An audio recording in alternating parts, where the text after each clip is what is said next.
So here's some assumptions I want to make about some of the things we've talked about. In electroacoustic music, most of us tend to listen teleologically. We listen for and even project onto the music implication, progression, and anticipation. So we bring with us a certain kind of expectation when we are experiencing sound and what we're trying to project onto what it is we're listening. A second assumption, the experience of art is inextricably joined with everyday experience and the motion of the body in space. So when we're trying to understand what is happening in the auditory domain, we have to understand the entire experience of our lives, both in whatever environment we're living in currently, whether it's contemporary or historically or whatever geography, as well as the fact that how we move through space, that is affecting the perceptions of sound or the sensation of motion that we hear in sound. And thirdly, electroacoustic art is in a continuum with every other kind of experience that gives rise to meaning.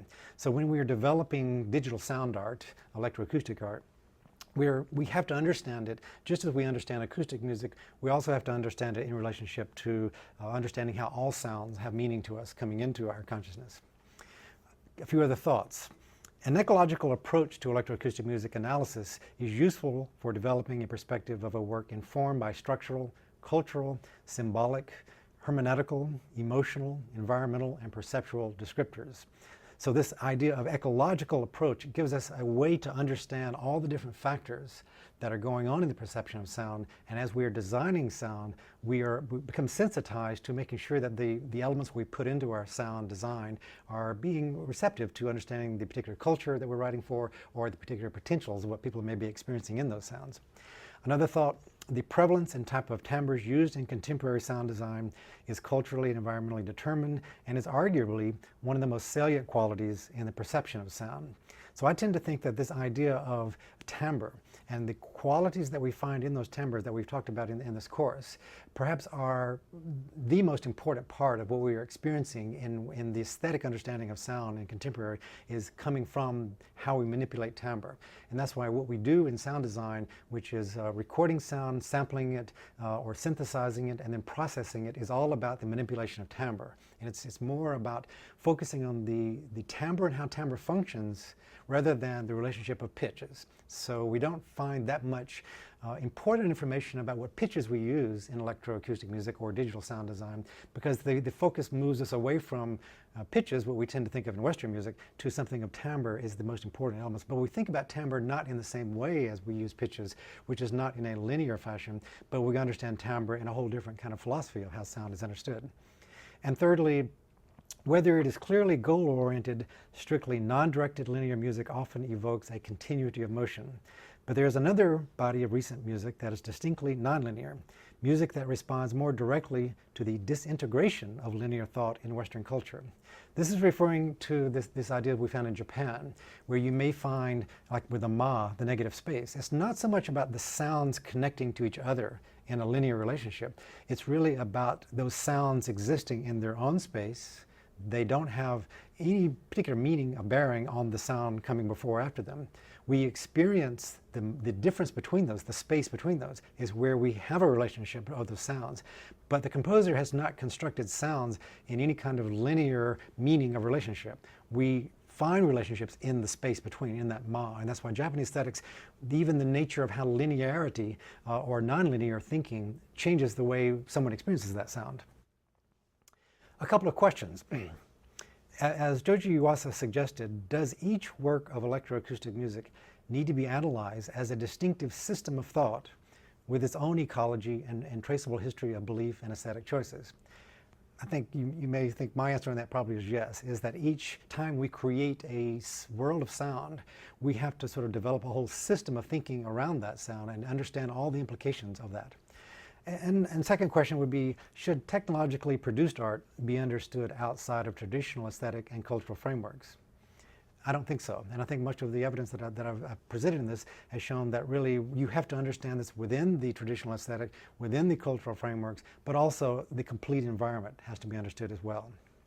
So now let's quickly move into a branch of this kind of philosophy of development, which has emerged really since the 1970s, which has been called soundscape composition and also acoustic ecology. So these are movements of composers and sound artists who really approach a whole different kind of system of thinking about sound, but try to embed this idea of an ecological perception or ecological understanding of sound as much bigger than just the sound of relationship of pitches or however we think about it traditionally.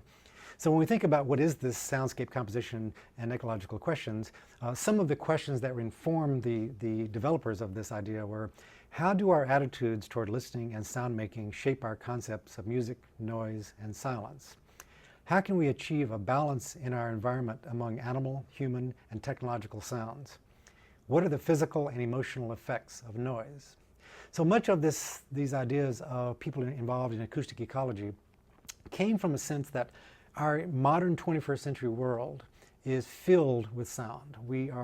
We can wake up in the morning, put on our iPods or whatever, and listen to sound music all day long.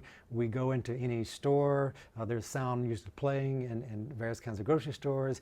We walk outside the stores, there's immersive traffic noise happening throughout our world. It's almost impossible to exist in a 21st century world where we find the absence of noise, what we would call noise. So this is an important part of what composers and thinkers who developed this idea of acoustic ecology were interested in. So here are some of the main people that I would refer you to and we're talking briefly about here. One I've already mentioned, R. Murray Schafer, a Canadian composer, and also Barry Truax.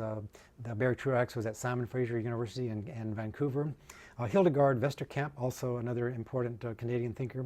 Pauline Oliveros, who an American composer, who became very interested in electronic music in the 1950s and 60s in California. She now runs a deep listening institute in New York where she tries to inform and help people understand a different kind of listening, both to nature and to electroacoustic music.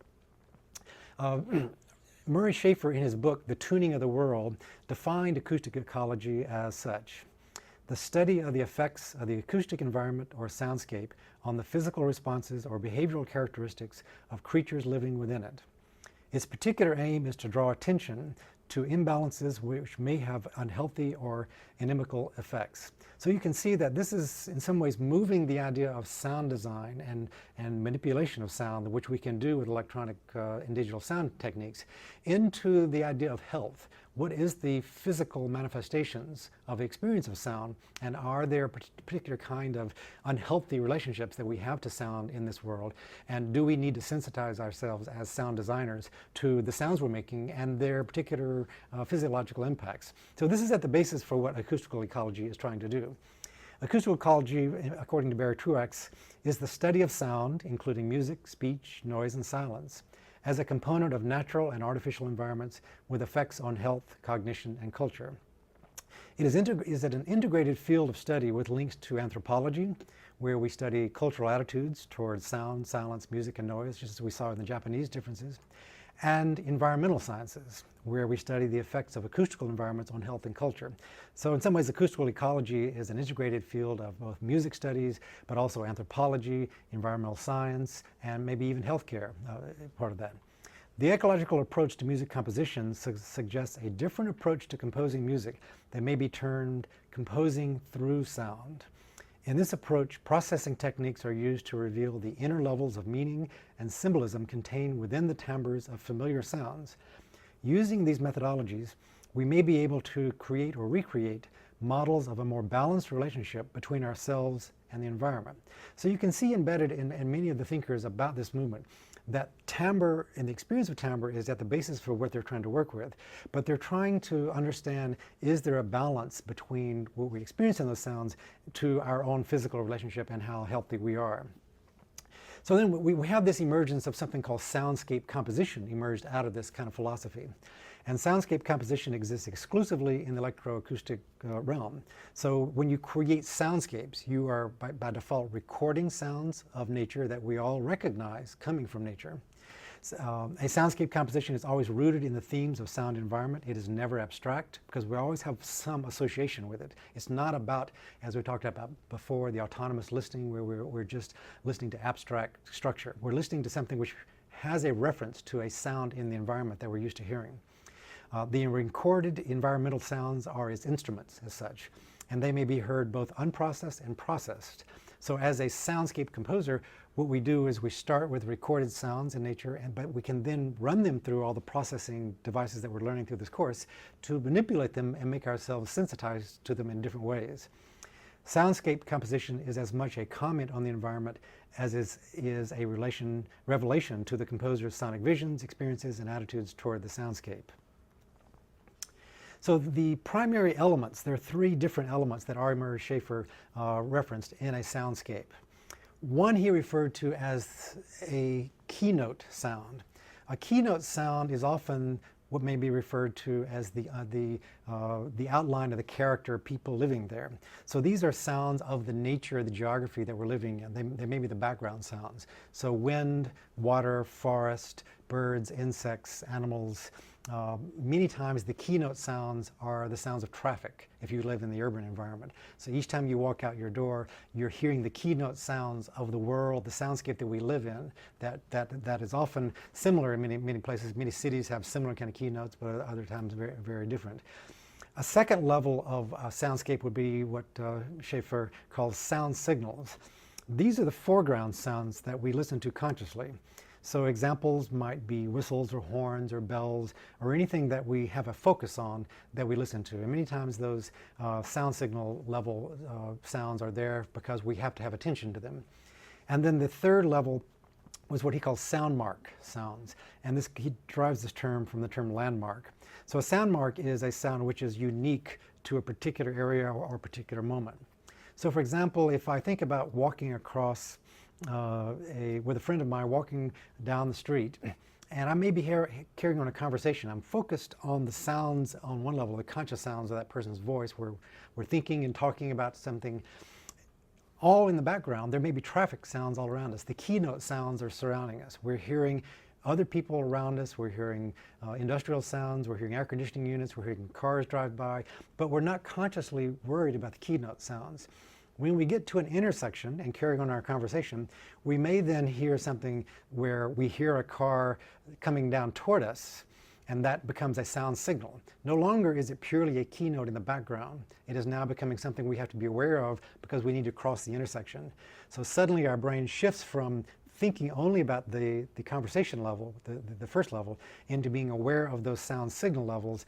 And then once we cross that, then we can go back to just hearing everything as a keynote. So there are these different planes of consciousness of processing sound that Schafer wanted us to be aware of when we're creating soundscapes.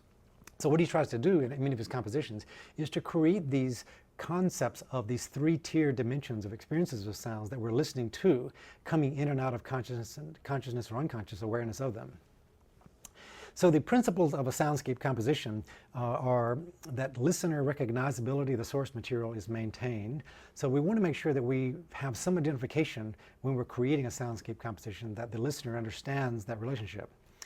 Number two, the listener's knowledge of the environmental and psychological context of the soundscape material is encouraged to complete the network of meanings ascribed to the music.